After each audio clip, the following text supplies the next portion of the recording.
Welcome to TruthSeikers.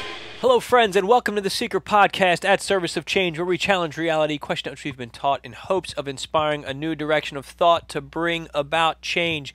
I'm your host, Dennis Nappy II with Service of Change, where you can read my book for free just by going to serviceofchange.com. Click on the image for the I Am Human book and start reading immediately. This book is sure to challenge your understanding of reality and the current paradigm we exist within.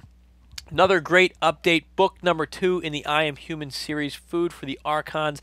This week, I finished the first draft of it. What a weight lifted off my chest. But I jumped right into editing, which is another daunting task. But reviewing the early chapters as I'm going through it, I am really pleased with with the work that I put into this project. It's been, so far it's been about a 3-year journey since my father passed, and I got the inspiration for this book to help better understand this thing we call life. I'm really struggling with that. I really, really am.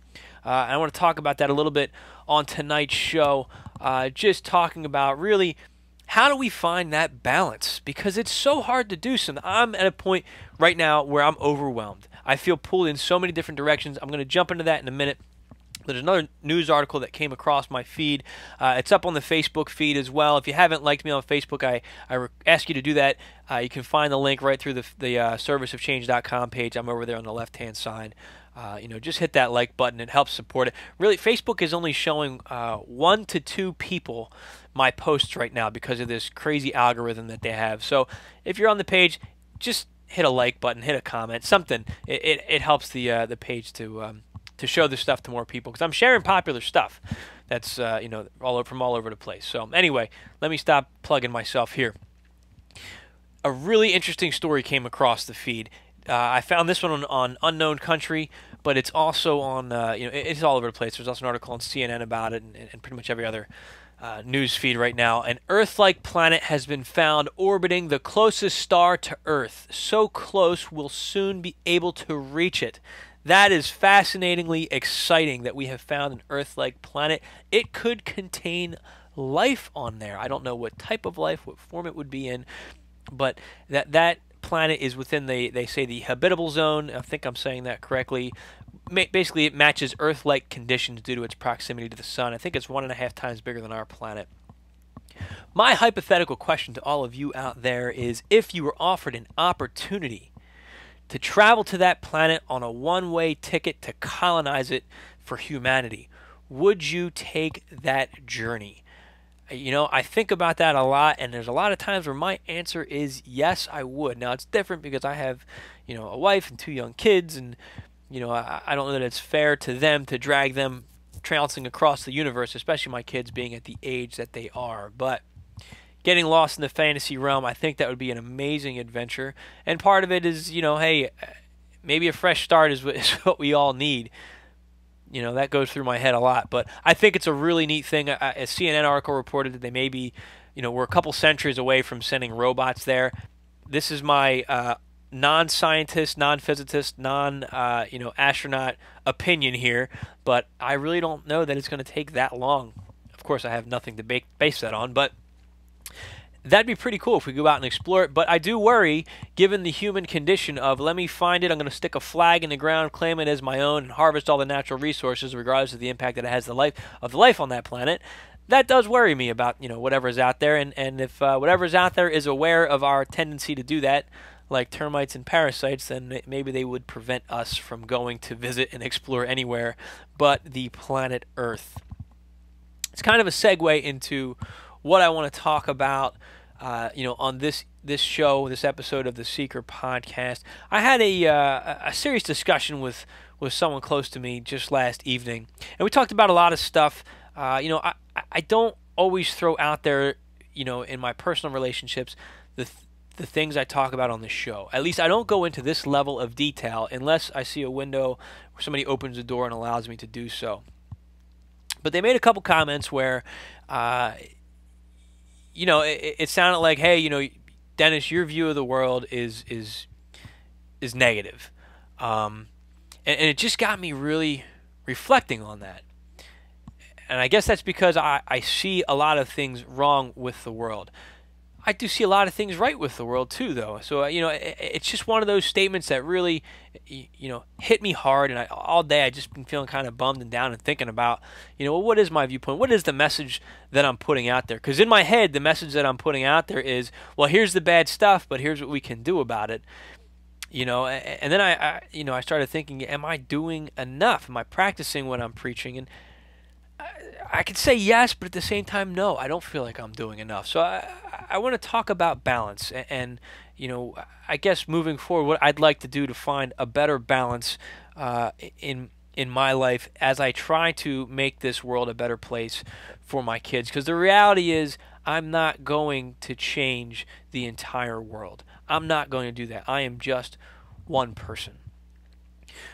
But I can change my surroundings. I can change my existence, and I can change my sphere of influence, and hopefully inspire other people to make a change as well. And collectively, I believe that we can make that change. And I've talked about real change coming through the meditation, changing the frequency that's out there with the Maharishi effect.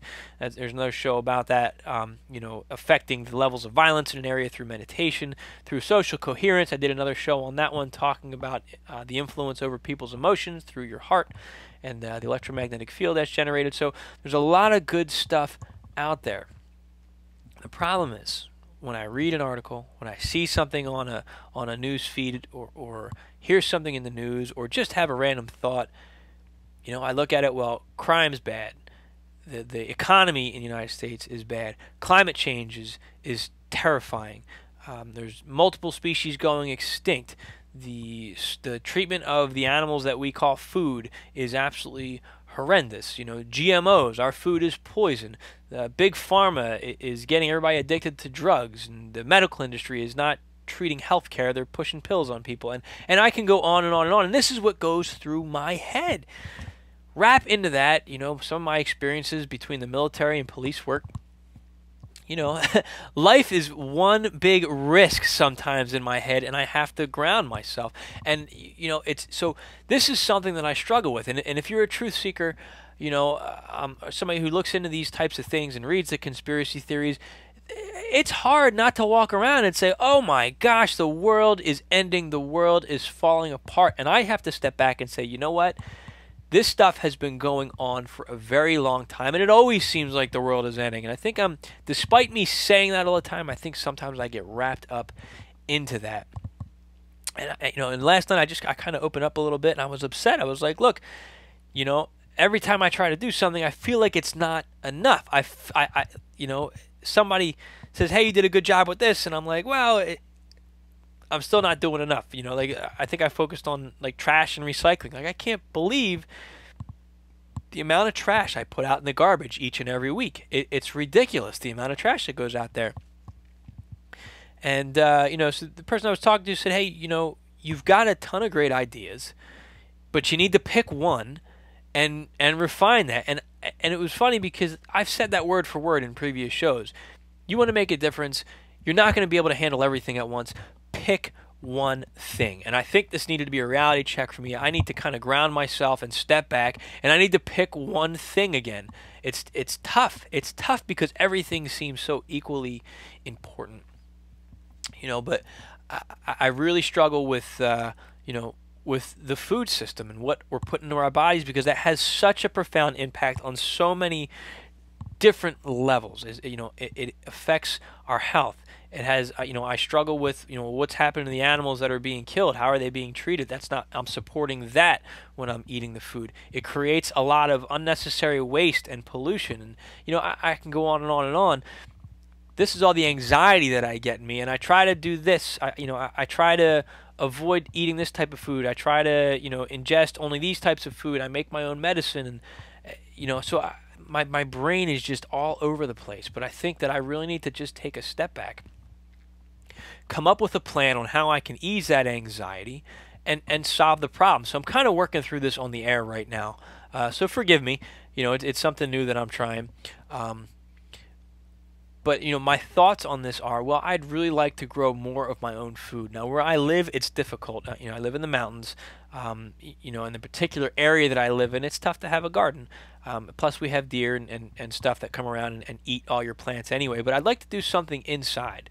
And I definitely want to grow my own herbs, particularly ginger and garlic, because I use them a lot, and parsley and oregano. I use them